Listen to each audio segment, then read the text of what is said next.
Welcome to my channel. আমার চ্যানেলে আপনাদের স্বাগতম। আজকে আমি ফুলকপির কোরমা বানিয়েছি, আর এই রেসিপি নিয়েই আপনাদের সামনে আসছি। এই রেসিপি বানানোর জন্য এখানে আমি ফুলকপিগুলো কেটে জলে ভিজিয়ে রেখেছি, আর এই মাঝারি সাইজেরগুলো যে এইরকম করে গোটায় রেখেছি, আর যেগুলি একটু বড় সেগুলি যে এইরকম করে কেটে নিয়েছি, মাঝখান দিয়ে চিড়ে নিয়েছি। এবার প্যান বসিয়েছি, প্যানে জল দিলাম, জল একটু একটু ফুটছে। এখন আমি ফুলকপিগুলো ছেড়ে দিচ্ছি।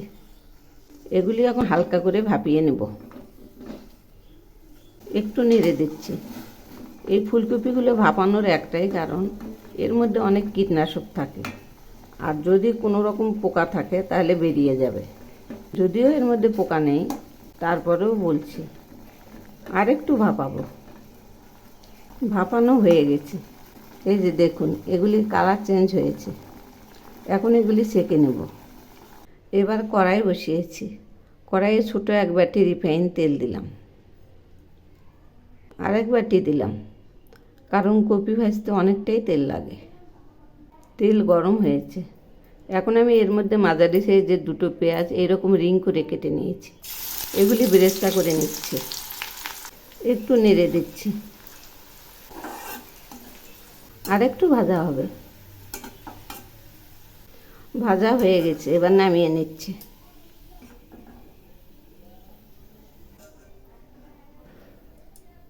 এখন আমি ওই তেলে কপিগুলো ভেজে নিচ্ছি। সবগুলো দিয়ে নিলাম, একটু নেড়ে দিচ্ছি। এগুলি হালকা করে ভেজে নেব। কপিগুলো আরেকটু ভাজা হবে। এই যে একটু লালচে হয়ে আসছে, ভাজা হয়ে গেছে, এবার নামিয়ে নিচ্ছি। এই যে দেখুন, এইরকম হয়েছে। এভাবেই আমি সবগুলো নামাবো। এখন আমি ওই তেলে একটা শুকনো লঙ্কা ফোড়ন দিলাম, আর সেই সঙ্গে দিচ্ছি সামান্য একটু জিরে, দুটো তেজপাতা, দুটো লং, আর দুটো থেতো করা সাদা এলাচ। একটু নেড়ে দিচ্ছি। এগুলি ভাজা প্রায় হয়ে আসছে। এবার আমি দিচ্ছি একটা পেঁয়াজ বাটা, আর সেই সঙ্গে দিচ্ছি 1 চামচ পোস্ত বাটা। এগুলি শিলপাটায় বেটে নিয়েছি আলাদা আলাদা করে। এখন আমি দিচ্ছি 2 চামচ জিরে বাটা আর 1 টুকরো আদা বাটা। দিচ্ছি 1/2 চামচ লঙ্কার গুঁড়ো, আর সেই সঙ্গে দিচ্ছি সামান্য একটু ধনিয়া গুঁড়ো। এবার আমি দিচ্ছি টিস্পুনের 1/4 কাশ্মীরি লঙ্কার গুঁড়ো। এখন মশলার বাটি ধোয়া একটু জল দিলাম। মশলাগুলো খুব ভালো করে কষিয়ে নেব।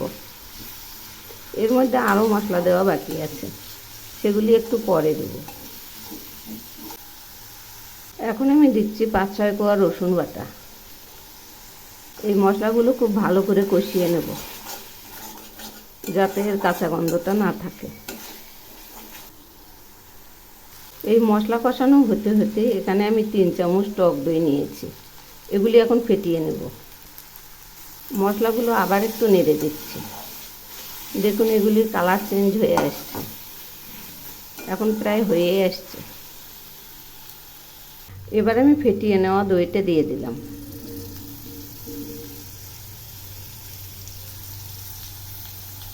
দইয়ের বাটি ধোয়া একটু জলও দিয়ে দিলাম।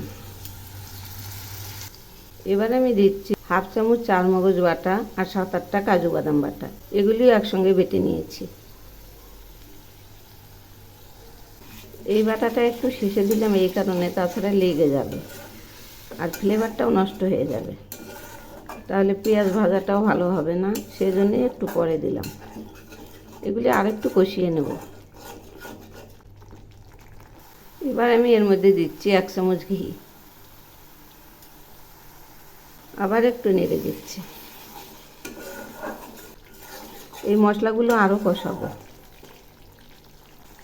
মশলা কষানো প্রায় হয়ে আসছে। এই যে দেখুন, মশলাগুলো থেকে তেল ছেড়েছে।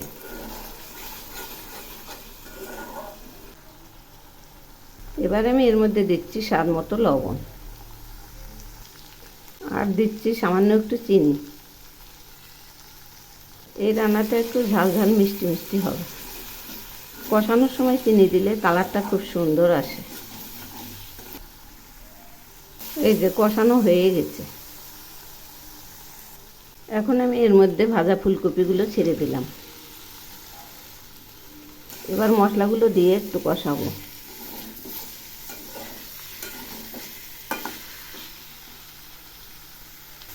এর মধ্যে এখন সামান্য একটু মশলার বাটি ধোয়া জল দিলাম, তাহলে কপিগুলোর সঙ্গে মশলাগুলো ভালো করে লেগে যাবে।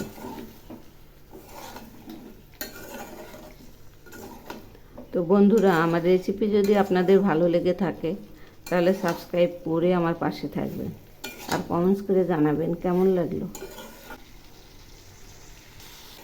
এগুলি কষানো প্রায় হয়ে আসছে, আর একটু কষাবো। এই যে দেখুন মশলাগুলো থেকে তেল ছেড়েছে।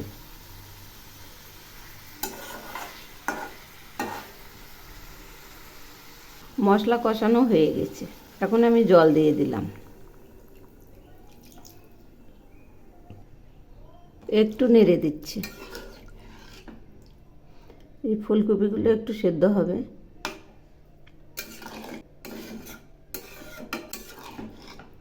এই যে দেখুন কালারটা কত সুন্দর হয়েছে। এগুলি আবার একটু নেড়ে দিচ্ছি।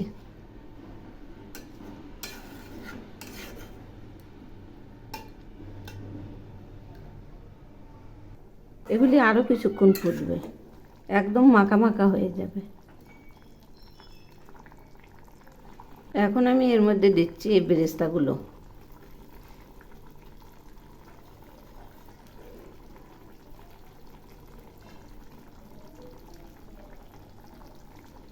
আবার একটু নেড়ে দিচ্ছি।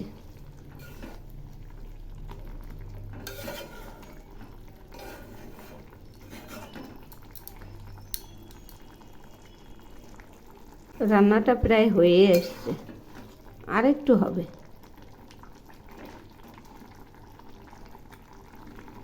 এবার আমি এর মধ্যে দিচ্ছি এক টুকরো গরম মশলা বাটা আর একটা সাদা এলাচ বাটা। এগুলিও একসঙ্গে বেটে নিয়েছি।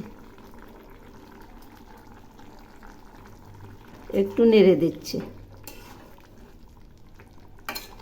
কপি সেদ্ধ হয়েই গেছে, আর এগুলি নামালে আর একটু মাখা মাখা হয়ে যাবে, কারণ এর মধ্যে কাজু বাটা চারমগজ বাটা আছে, সেই জন্য নামালে পরে একটু জমে যাবে।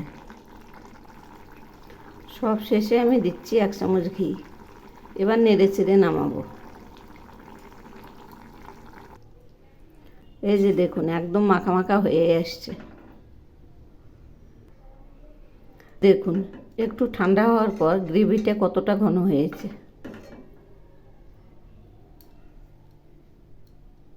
এখন এগুলি থালায় নামাবো। এই যে রান্নাটা নামিয়েছি। যদি আমার এই রেসিপি আপনাদের ভালো লেগে থাকে তাহলে এভাবে একবার বানিয়ে খেয়ে দেখবেন, অসাধারণ টেস্ট।